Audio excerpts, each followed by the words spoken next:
ఈ రాజ్యం ఈరోజు ఇక్కడ ఇప్పుడు నీకు అందింది సరే, మరి నీ పొరుగు వాడి పరిస్థితి ఏమిటి? నీ ఊళ్ళో ఉండేవాడి పరిస్థితి ఏమిటి? ఇంకా రావాల్సినటువంటి మార్పులు, ఇంకా నువ్వు ఈ దేశ నిర్మాణం చేయాల్సినటువంటి పని చాలా ఉంది, చాలా ఉంది. ఎక్కడ చూసినా రగులుతోంది దేశం. నీ దేశం కోసం నీ ప్రార్థన, నీ దేశం కోసం నీ పాటుపడటం. ఇంకా చాలామంది వైద్యం లేక, విద్య లేక, ప్రభువు తెలియక, ఆత్మీయత తెలియక, ఆధ్యాత్మికత అన్న పేరుతో బాబాల దగ్గరికి వెళ్ళిపోయి, క్రైస్తవ బాబాల గురించి చెప్తున్నా, నాశనమవుతున్నారు. Your responsibility my brother, my sister. ఈ రాత్రి కాలం లెట్ మీ రిమైండ్ యూ, ఇది నీ బాధ్యత.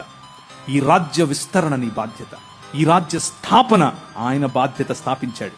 ఈ రాజ్య విస్తరణ ఆయన కడుతూ ఉన్నప్పుడు ఆయనతో కలిసి జతపని వాడే కట్టే బాధ్యత నీది. సంగీత రూపంలో కట్టాలి, సాంకేతిక నిపుణతతో కట్టాలి, వాక్య పరిచర్యతో కట్టాలి, మిషనరీలుగా కట్టాలి, రాజకీయవేత్తలుగా కట్టాలి, విలేకరులుగా కట్టాలి.